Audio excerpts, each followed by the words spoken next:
process, which means that the three institutions, the Commission, the Parliament and the Council, the three co-presidents will have to, after the 9th of May, identify the priorities and how to follow up in budgetary or legislative terms. I think that it would be a very good thing if we put issues of sovereignty. You know that France feels strongly about that. Sovereignty in terms of security and defence, that has become a matter of strategic importance. We know we've identified weaknesses and dependencies, particularly in the areas of food as well, and agriculture as well as energy. And those are matters that were discussed today, not necessarily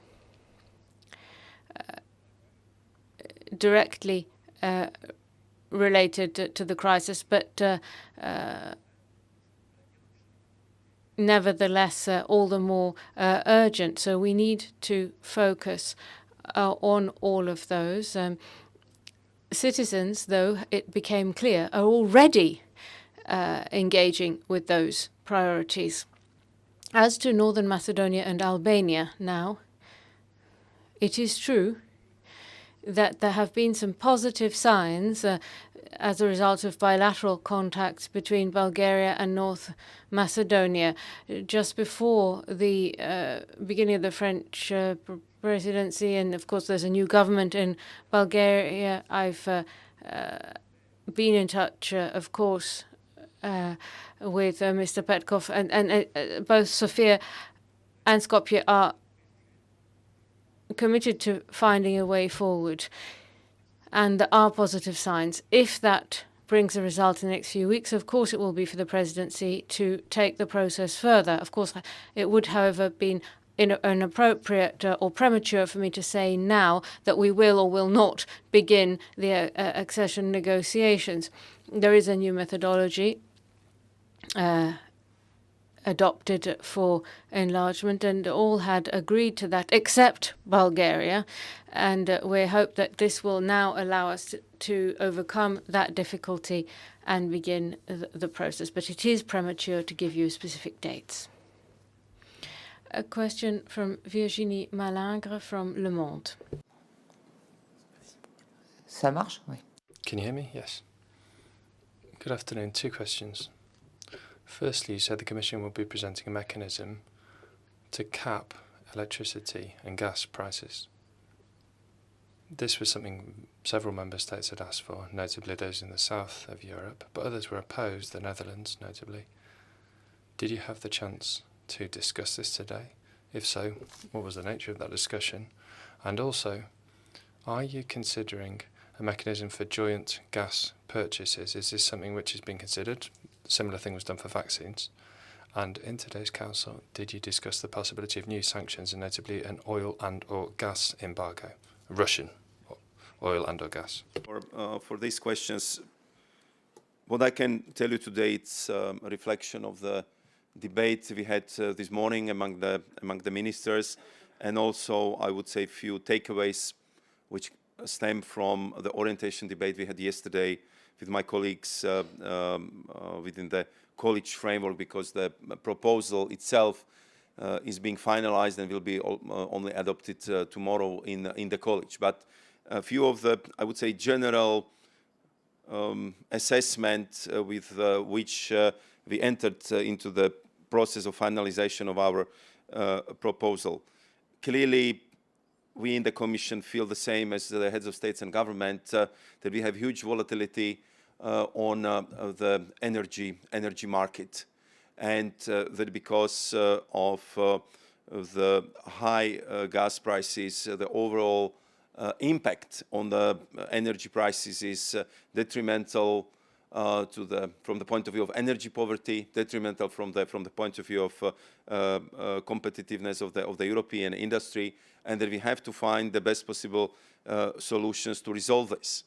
So our intention is to work on on best options available for the heads of states and government, because each option has its pros and cons, and therefore what we want to do tomorrow is to finalize our proposal in a way to structure the discussion of the leaders for political steer guidance, so we can work further with these political orientations.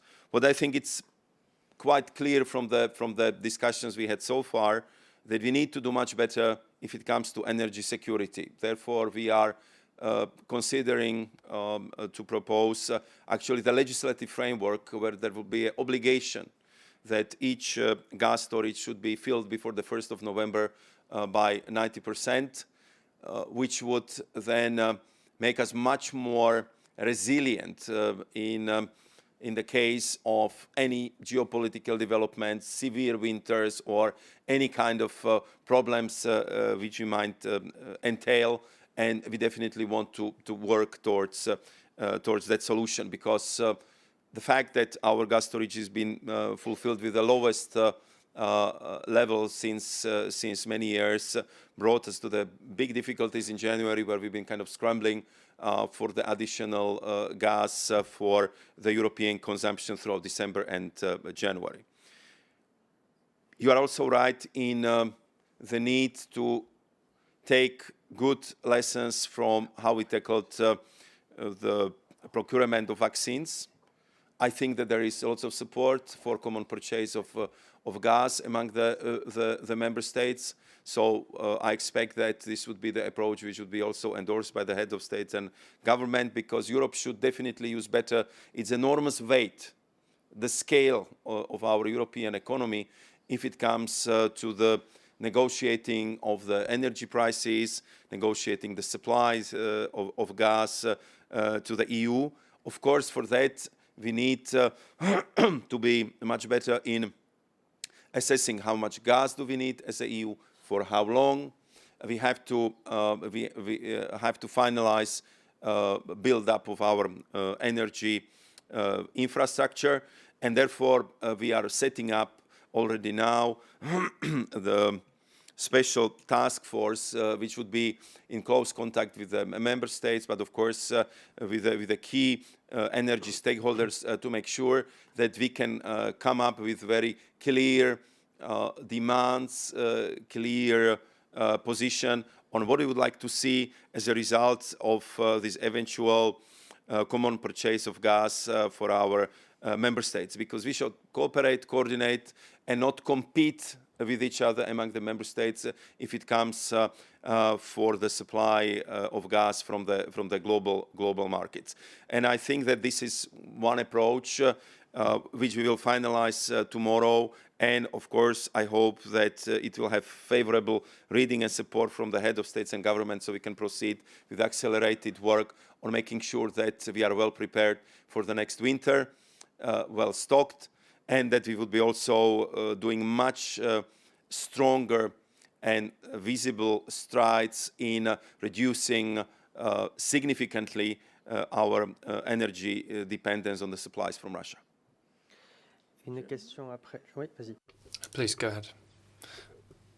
Well, just to add to what Maroš Šefčovič has just said, there was a discussion which focused a great deal on this issue of energy. There were two main axes to the discussion. Firstly, the desire to reduce as quickly as possible our dependence on Russian fossil fuels in particular, and actions had been taken before the war started recently, but basically we want better price management tools during difficult periods such as one we're in at the moment. Firstly, reducing energy dependency. There's a very broad consensus on that, as there was for the price management tools as well. But basically, there were three things which I think were concluded upon today, which were supported by many delegations. Firstly, bolstering our storage capacity, as the Commission said in a recent communication. And discussions on that will continue at the end of this week and beyond. The idea is that we come up with uniform, reinforced rules on storage of gas, notably before the start of each winter. Also, We need a discussion, because the discussions are ongoing, on possibilities of joint purchases, and also an ongoing discussion, which is trickier, to be quite honest, regarding price ceilings in periods when there are no significant increases, notably in electricity prices. Now, when it comes to the electricity market, I mean, reforms of the market has been mentioned to ensure that consumers don't have to pay that much when there are crises. This has been discussed a lot. A lot of progress has been made over the last few weeks.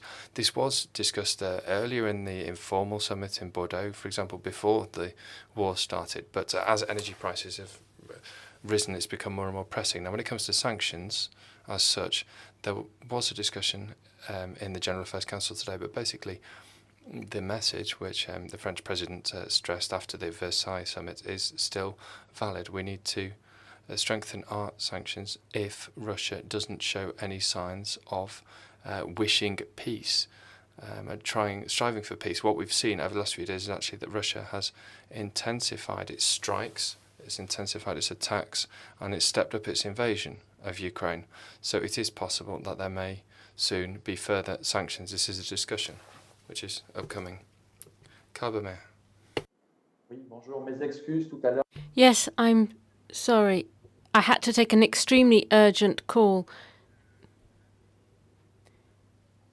Does the presidency have any candidatures for the presidency of the European Council? Have you received any applications? Are you a candidate, Carl? No, there'll be a point on the agenda. It's a 2.5-year mandate for the president of the European Council. To my knowledge, there have been no other candidates who've come forward to replace Charles Michel. Agence Europe en ligne has the next question. Oui, bonjour. Good afternoon. Can you hear me? Yes, we can hear you. Regarding the proposal revising the regulation on the statutes and funding of European political parties and foundations, could you clarify why political parties from non-EU countries in the Council of Europe, President Zelensky's party in Ukraine, for example, can no longer be members of European political parties or European political groupings? Thank you. Was this a question for me or for Clément Bon? It's more for the presidency, really, this one, because there's a partial general approach on the text. Now, I understood what Mr. Šefčovič said. I know what his position is. I know what the Commission's position is, but I don't really know what the Council's is.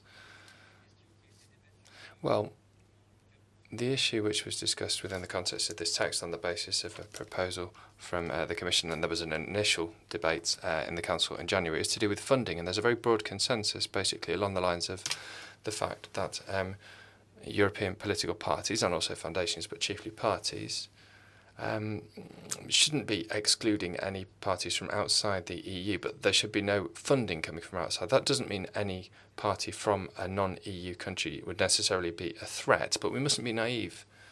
So that's why we've decided to come up with this clear framework. Now, there were discussions even before the war started, but I mean, there could be foreign influence from Russia, Turkey, or elsewhere, via funding sometimes provided by national political parties, but then it will fall under national legislation. We've seen that. We've seen that there is some interference. Sometimes we've seen that there is funding coming from outside the EU aimed at political parties in the EU. So it's to try to avoid this risk of pressure from outside and interference. That's why almost all member states, even back in January, said that they supported this approach, that we wouldn't have funding of European political parties from political parties outside the EU. Now, this is a discussion which we'll have to continue with the European Parliament to come with the final text, but the position following the Council is basically what I've just said, and the idea is to ensure transparency, to have a rigorous approach, and to ensure a degree of protection against attempts to influence our politics from outside, which we're seeing, unfortunately, is the case more and more at the moment. We'll inform about our discussions in the Council. First and foremost, we are extremely pleased in the European Commission that the progress of this file is so rapid, because, I mean, if you look at it from the perspective of the approval of legislation, the next European Parliament elections are really around the corner. So therefore, I think it's very good that we are progressing so fast.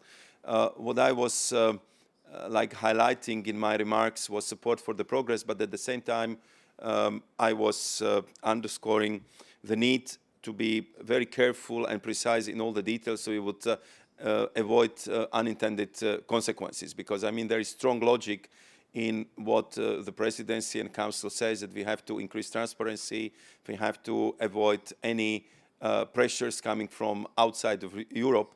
But at the same time, we need to work on making sure that we would have structured cooperation and recognize the European characters of the parties, like party of President Zelensky or party of President of Moldova, Sandu. They kind of established already the affiliated membership, be it with ALDE or EPP, and I think for them it's very important to demonstrate that also on the party level they have this very strong political European aspiration, and I think that was not disputed. Everyone supports that understanding, that approach. We just need to find the proper legal way how to express this difference and reinforce the structured cooperation with pro-European political parties already established very close and cooperative links with the political parties in the EU. Une dernière question très rapide de Raf Kazert. Raf Kazert, one last brief question. Minister Bohn, if I may, you prepared a summit, and one of the essential parts of that will be the meeting with US President Biden. What are you still looking for in that meeting, and how important is the show of unity in this all, specifically because it's only a few years ago that we still had President Trump in office? Thank you. Merci beaucoup. Si j'ai bien entendu la question. Well, if I understand correctly, you're right to recall that there will be a NATO meeting, a G7 meeting, and a participation of President Biden at the beginning of the EU summit meeting, and you put it very well. This shows that, of course, we've been coordinating very well since the beginning of this crisis, the beginning of the war, in various formats, including G7. Of course, yesterday there were more direct phone calls between various Western leaders. There's clearly unity, an image of unity, and that message is one thing. Solidarity with Ukraine needs to be strengthened, and of course we need to coordinate sanctions against Russia. Those are three areas of discussion that have to be aligned and show the continuity that there is between the EU, those who are members of, and those who are members of NATO. I brought back from United States, which I visited the last week. I had extensive meetings at the State Department, in the White House, at the Department of Energy, and I would say that the whole U.S. administration was already geared up for the preparation of the visits of President Biden to Europe. And I have to say that I'm visiting U.S. regularly for already quite some time. I never hear so much appreciation, praise for the close cooperation, for the strong transatlantic bonds, which by all my interlocutors been described as a best in a decade, because this crisis really brought us even more together. Strong interest in the close cooperation and coordination on sanctions against Russia, but also on the key arguments which should be passed to China, and there we would have very good occasion on the EU-China summit on the 1st of April, but also on working with our international partners, be it in Africa and Latin America, to simply consolidate the support for Ukraine, for democracy, and for a very clear position where we have to fight against aggression, against war, and against any attempt of territorial annexations, as we see right now to be committed by Russia. So I think that in that context, the visit of President Biden in Europe is of paramount importance, because this is further cementing our cooperation, and I think it's really a reflection of our excellent cooperation in this particular situation. And I think it's really open new chapter of transatlantic cooperation in other sphere and in depth, which was not imaginable just a couple of weeks ago. Merci à toutes et tous. Thank you very much, everyone. Thank you.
Channel 1